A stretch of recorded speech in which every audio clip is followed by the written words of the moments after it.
What's going on, y'all? VNNCZ3 here, bringing you a guide on the Jade Wyrm's Majesty. And in this guide, I'll be covering the relics, the monster itself, the different kind of team setups you can be using, and I'll give my thoughts at the end. So what are y'all waiting for? Play that shit.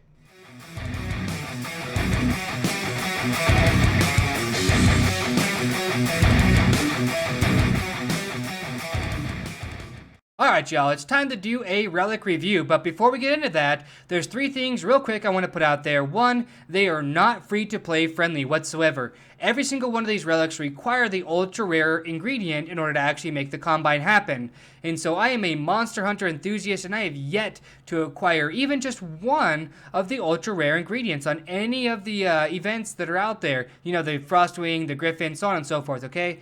Number two, they are for higher level accounts, which means the newer players can't even really equip them, so they're not free to play, newer players cannot equip them. All I'm saying is, IGG, what the fuck are you doing with your game? Okay, it's like, it's blah, that's exactly what it's doing to me.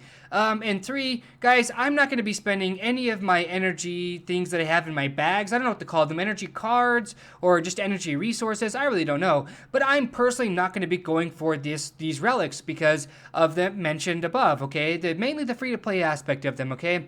But let's go ahead and let's do a review about them real quick here. The Worm Rod, it's not even best in slot. The Frostwing Greatsword's best in slot, so blah, you know, forget about that. The Worm Seal, okay, now this one is not too bad. The Worm Seal itself is being used currently on the Taiwan server by a lot of players, and so I can see the pros and the cons of having it. The 16% ranged attack is pretty damn good, and the max army HP is pretty damn good too. The stone, okay, so let me make sure there's one thing clear here.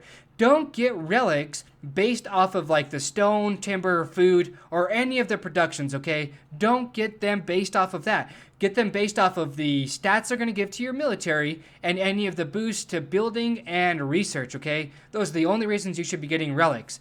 Now, let's go ahead and look at this Wormbone Coronet, guys. It is absolutely best in slot helmet. There's nothing that even comes close to it. It gives over 3 times the amount of ranged attack as the Frostwing helmet. And the ranged defense, ranged defense is super negligible, guys. I'm getting all tripped up, guys, because I don't know why they'd put ranged defense on the helmet. I really don't. It baffles me, okay? The army HP, on the other hand, that's pretty sweet. But that research speed, though, that research speed of 10%, absolutely amazing. But here's the kick in the mouth, man. For anybody who can actually make 6 of the legendary ultra rare ingredients, 6 of those bad boys can probably already have T4 troops. They probably already have it. And so I'm kind of scratching my head on this one, guys, because they made these relics like only for the absolute top players who just have money to throw at the game. You know, like I'm like daggum almost 60 million might, and I can't even afford this helmet to get to legendary grade, man. Actually, I take that back. I don't want to afford this helmet at legendary grade. I'm not going to even buy into the event, little bits here and there. I'm not going to even go as far as to spend any of my energy cards in my bags to hunt these because each one of these require the ultra rare ingredient just to make the basic version. And guys, man, I don't know. These relics have got me pissed off, man. But anyways, guys, let's go ahead and get a breakdown of these monsters, shall we? Just a little pain in my ass. Alright, guys, let's go ahead and get a breakdown of this monster, shall we? It's going to be a physical type of monster, so it's not going to be using any magic whatsoever to damage your heroes. It's also going to have an extremely high physical defense. So that means don't use heroes like Shade, Scarlet Bolt, or Demon Slayer. Just don't use those heroes, okay? And you guys should be in the clear. It doesn't say this just yet, but it's weak against damage over time heroes and magic-based heroes. It says here, the Searing Flames of the Jade Wyrm, basically all it's saying here is that it's going to reduce the physical defense of your heroes next to nothing, so you should use high hit point heroes. There's a couple of ways of going around this, okay, to knock these guys out successfully One being, have your research done for your monster hunting, which already had to have been done prior to this. So for a lot of players, that's not really an option. Or two, essentially carry your healer with you. Now you can have Prima Donna, Sea Squire, or pretty much any of those other heroes. I like to be using, the Dark Follower, but I'll show you guys that here in just a second with some combat. The current team setup I'm fiddling with to maximize the damage against the Jade Wyrms is a damage over time based team, also known as a dot based team. I have 4 heroes that are constantly applying damage over time effects on the Jade Wyrms, although 2 of them are physical based, which is unfortunate. I'm hoping that my Dark Followers buff will help compensate for that. So let's go ahead and watch some of them in action against a level 1 Jade Wyrm, shall we? Damage over time based team, go! Okay, that fire right there, guys, right off the bat, that's lowering all my guys' physical defense down to 0.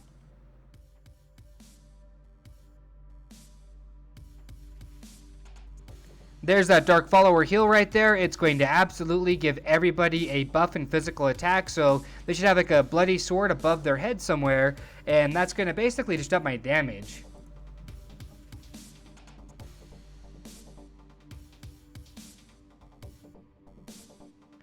I'm going to start into ultimate now. Now this Jade Wyrm is getting ready to ultimate, by the way. That's what he does when he's trying to ultimate.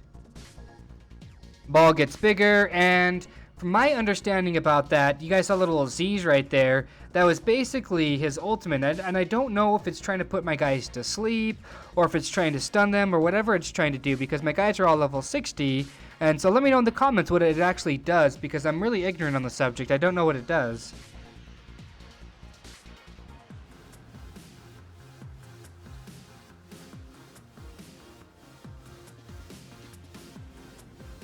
And here we go, he's going to be ultimating again.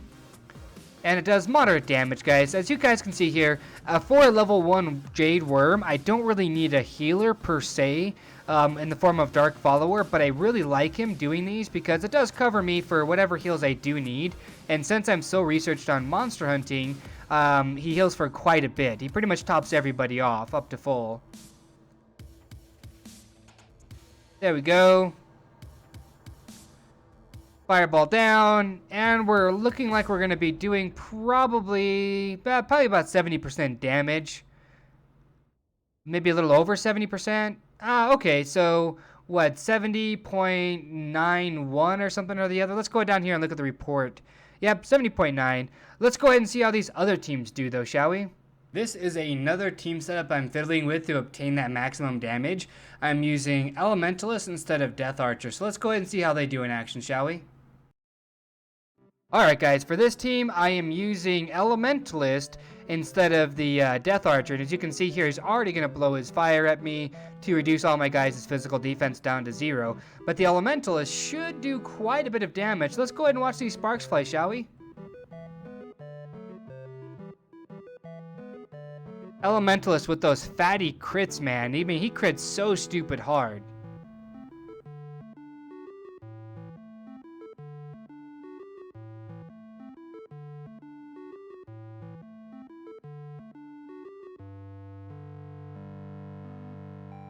So far, I'm not seeing a problem with having my guys stay alive, even though all of them are mostly casters, except for the Black Crow back there.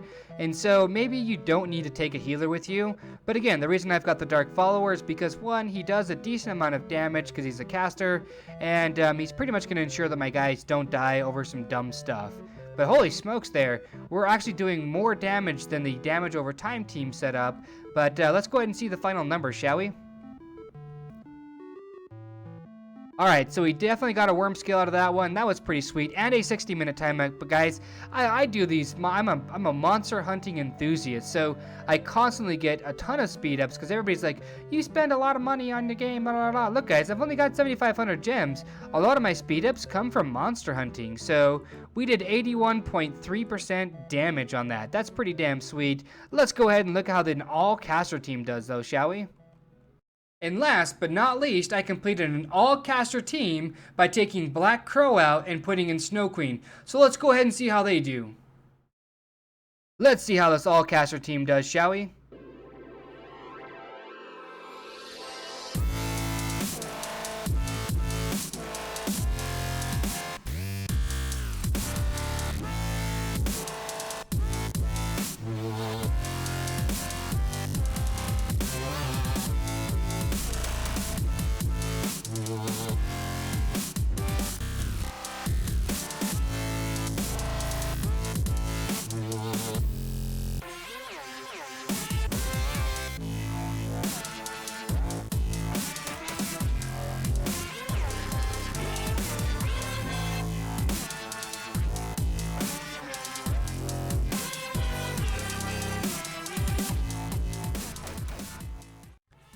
It's looking like they're going to come pretty darn close to the previous team.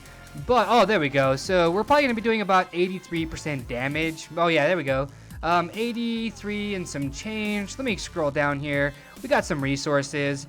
And 83.35% damage. It's not too bad, guys. My final thoughts are, well, it seemed that the all-magic based team did the most amount of damage to a level 1 Jade Wyrm. Fighting a level 2 or 3 Jade Wyrm may produce different results.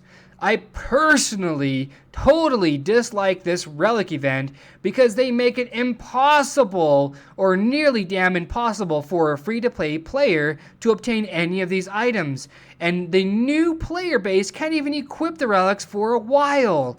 Together, those two make up probably more than 90% of the game's population. In the end, though, I won't be expending any of my resources getting extra energy, so on and so forth, in trying to acquire any of these relics. I would rather spend my money on something else other than, pretty much buying the ultra rare ingredients. But anyways, guys, hopefully you liked the guide. If you guys did, let me know. But y'all know what I'm talking about. Love, peace, and chicken grease.